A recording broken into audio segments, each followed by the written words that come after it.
I came back after 7 years to a quiet farm, but one child's laughter destroyed every lie I believed. I came back to the town after 7 long years. I did not plan it. Life pulled me here without asking. The road appeared familiar the moment my car turned off the highway. The smooth city roads disappeared, replaced by broken paths covered in dust and small stones. Each bump under the tires felt like a memory knocking on my chest. The air smelled different here. Fresh soil, dry grass, a mix of silence and old pain. This town had once been my whole world.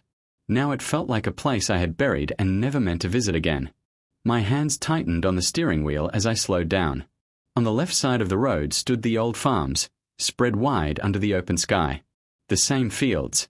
The same wooden fences leaning tiredly, as if they were too old to stand straight anymore. And then my car stopped. Not because I wanted it to, but because my eyes saw something my heart never forgot. She was standing near the fence, holding a metal bucket in her hand, wearing simple clothes, dusty at the edges. Her hair was tied back loosely, a few strands falling over her face as the wind moved gently around her. Aisha, my ex. The woman who once held my hands and promised never to let go. The woman who broke me without ever explaining why. For a second, I thought my mind was playing tricks on me. I blinked, looked again. She was real. She lifted her head slowly, like she felt someone watching her. When her eyes met mine, her body froze. The bucket slipped slightly in her hand, hitting the fence with a soft metallic sound. Her face went pale. Time stopped. 7 years vanished in that single moment, replaced by a heavy silence that pressed against my chest. My heart began to beat faster, not with happiness, but with confusion, shock, and old pain waking up. I stepped out of the car. The sound of the door closing felt too loud in the quiet air. She didn't move.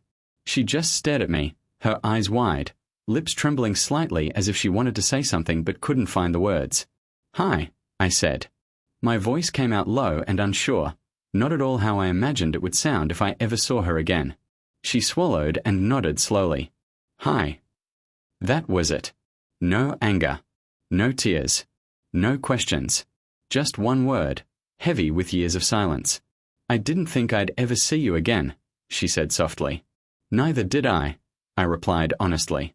7 years ago, I had left this town with nothing. No money. No direction.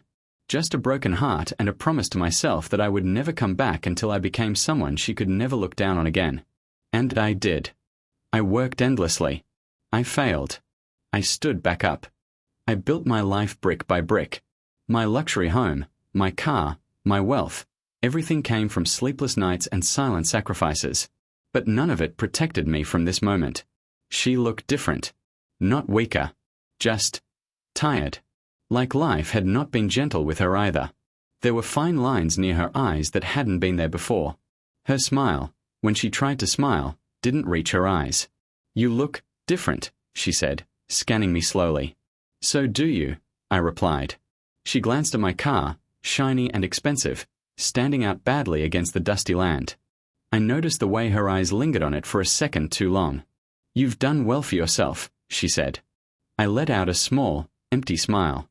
Success comes when you have no choice but to survive. She didn't answer that. Instead, she turned toward the farm. "Do you want to sit for a bit?" she asked carefully. "The sun is strong." I hesitated. Every part of me screamed to leave, to drive away and pretend this never happened. But my feet followed her anyway. We sat on an old wooden bench near the field. It creaked under our weight. The soil stretched endlessly in front of us, golden and dry. The wind carried the sound of leaves brushing against each other, whispering secrets from the past. Neither of us spoke for a while. I watched her hands. They were rougher than before. The hands that once held mine so softly now carried the marks of hard work. "So," she said finally, breaking the silence, "what brings you back here?" "I was passing by," I lied. "Thought I'd take a look." She nodded, but I could tell she didn't believe me. "And you?" I asked. "You stayed?" "Yes," she said quietly. "Some people don't have the luxury of leaving." That word, luxury, cut deeper than she knew. 7 years ago, she told me love wasn't enough. That dreams didn't pay bills.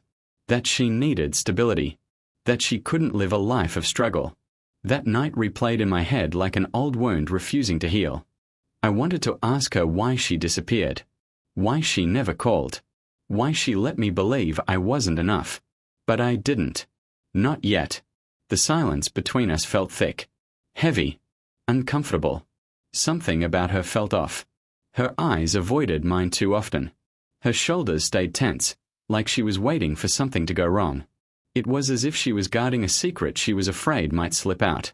"You look happy," she said suddenly. I looked at her, surprised. "I look successful," I corrected gently. "Happiness is another story." She nodded slowly, pressing her lips together. A distant sound came from the farmhouse behind us.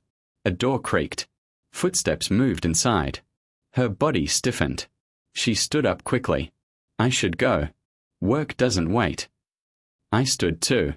"Aisha." She turned, her eyes meeting mine again. "Yes." There were 1,000 questions trapped in my throat, but none of them came out. "Take care," I said instead. She gave a small smile that didn't last. "You too." As I walked back to my car, I felt it. This meeting wasn't accidental. This town hadn't finished with me yet.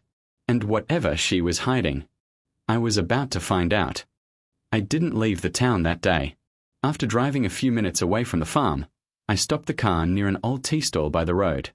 I sat there for a long time, staring through the windshield, watching dust move with the wind. My hands rested on the steering wheel, but my mind was far away, stuck on the wooden bench, stuck on her eyes. Aisha. Seeing her again had opened a door I had locked 7 years ago. Feelings I thought were dead had quietly stood up again. That evening, as the sky turned orange and purple, I found myself driving back toward the farm. I told myself I only wanted answers. Nothing more. She was standing near the well this time, pulling up water with slow movements.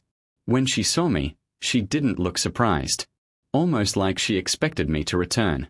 "You came back," she said. "I needed to talk," I replied.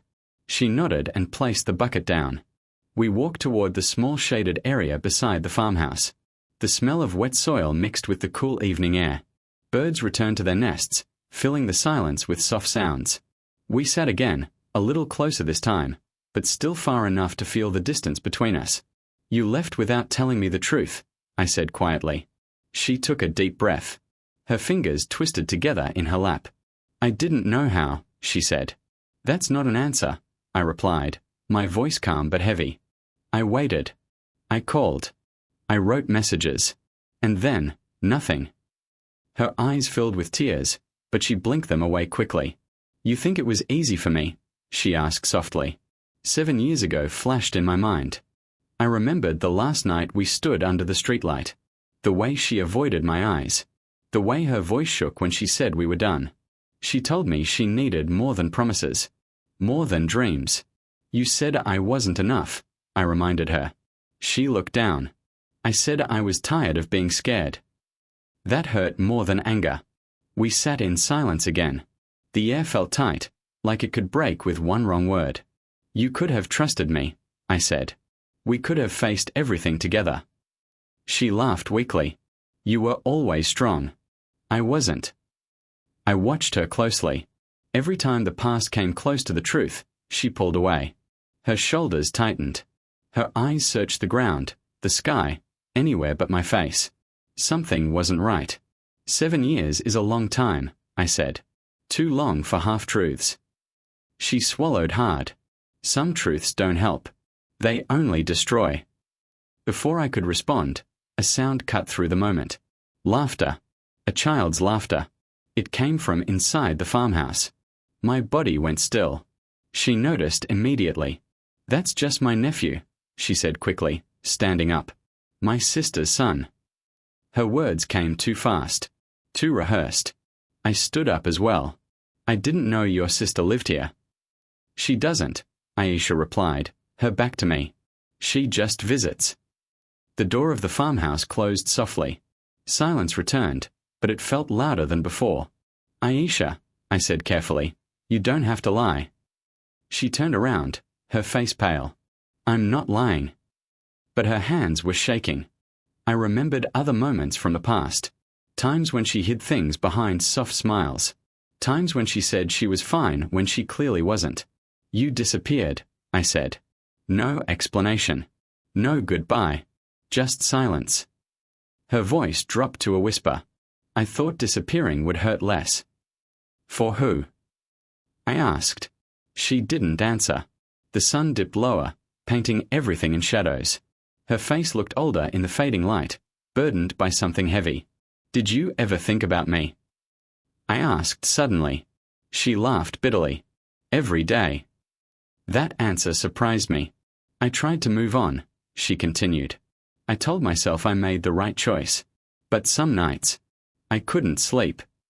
Then why didn't you come back? I asked. She shook her head. Because some doors close forever. A long pause followed. I'm getting married, I said quietly. Her body stiffened. Oh, she said after a moment. Congratulations. Her voice sounded empty.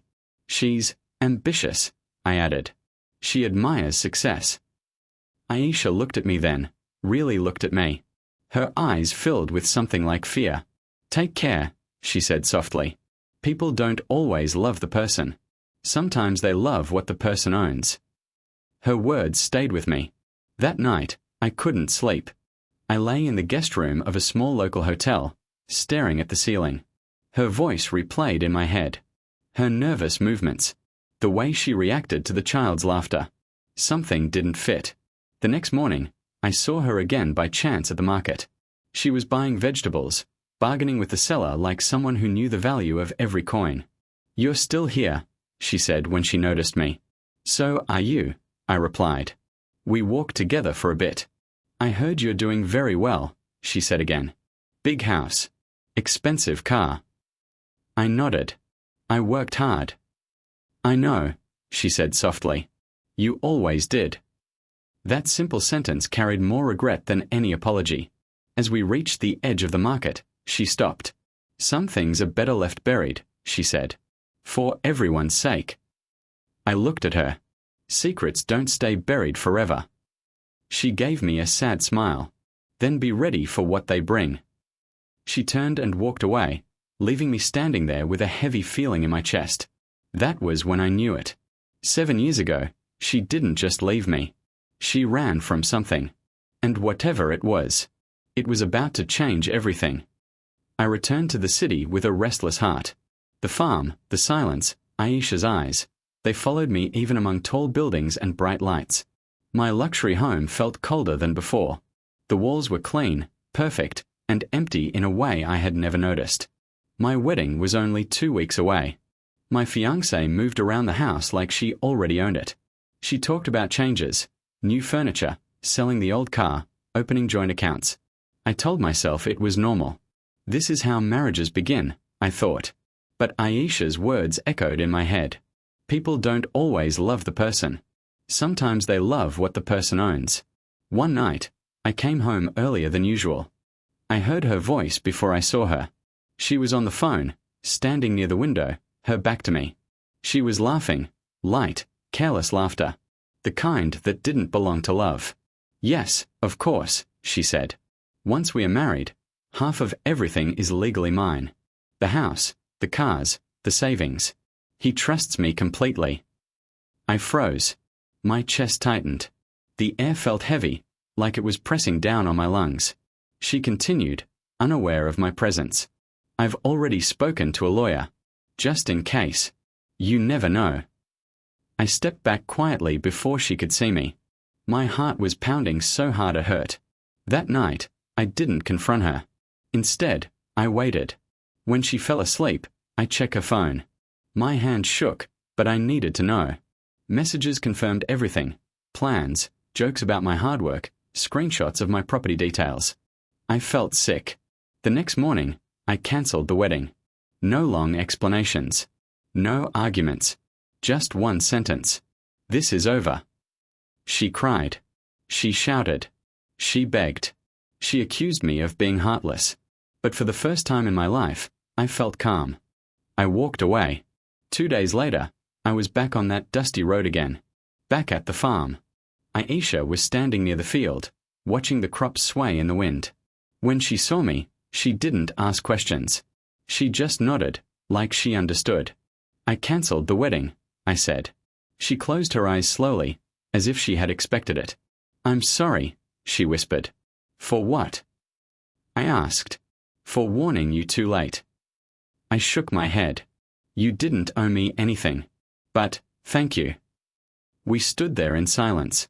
The wind passed between us gently. For the first time, the quiet didn't feel painful. Then I heard it again. Footsteps. Small ones.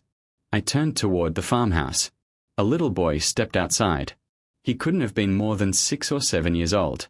He was holding a small toy car in his hand. His hair was dark. His eyes. My breath caught. Those eyes were mine. The same shape. The same look. Even the small frown on his face felt familiar. My legs felt weak. Aisha followed my gaze. Her shoulders dropped, like she was finally too tired to carry the secret anymore. You were never supposed to find out this way, she said, her voice shaking. My heart pounded in my ears. Who is he? She swallowed hard. His name is Ali. The boy looked at me curiously. Ami? He asked. She walked toward him, knelt down, and gently touched his shoulder. Go inside for a moment, Beta. He nodded and ran back in without questions. The moment he disappeared, Aisha broke. Tears rolled down her face freely now. No hiding. No strength left. I left because I was pregnant, she said. The world stopped. 7 years of confusion, anger, and pain came crashing down at once. What? I whispered. Your family found out, she continued, her words trembling. They told me you weren't ready. They said a poor farmer's life would destroy you. They threatened me. They said if I stayed, they would make sure you left me anyway. My chest burned. They said I was holding you back, she said. So I left. I thought disappearing would be kinder than destroying your future. I fell to my knees. The dirt beneath my hands felt real, too real. Everything else felt like a dream. My son. I asked, my voice barely audible. She nodded. Yes. Tears blurred my vision. I remembered the nights I worked endlessly, telling myself I had nothing left to lose. I remembered feeling empty even when I had everything. This was why. I stood up slowly and walked toward the farmhouse door. My hand shook as I opened it. Ali looked up at me. He smiled. Something inside me broke and healed at the same time. He ran toward me, not knowing why, not knowing who I was, just following a feeling. I knelt and hugged him. Aisha watched from behind, crying silently. In that moment, the revenge felt complete. Not because someone lost something, but because I finally saw the truth. The woman who wanted my wealth lost me. The woman who protected my heart, even by breaking it, gave me everything. 7 years ago, I thought I lost love. That day, standing in a quiet farm with dust on my clothes and tears on my face, I realized I had only been waiting to find it again.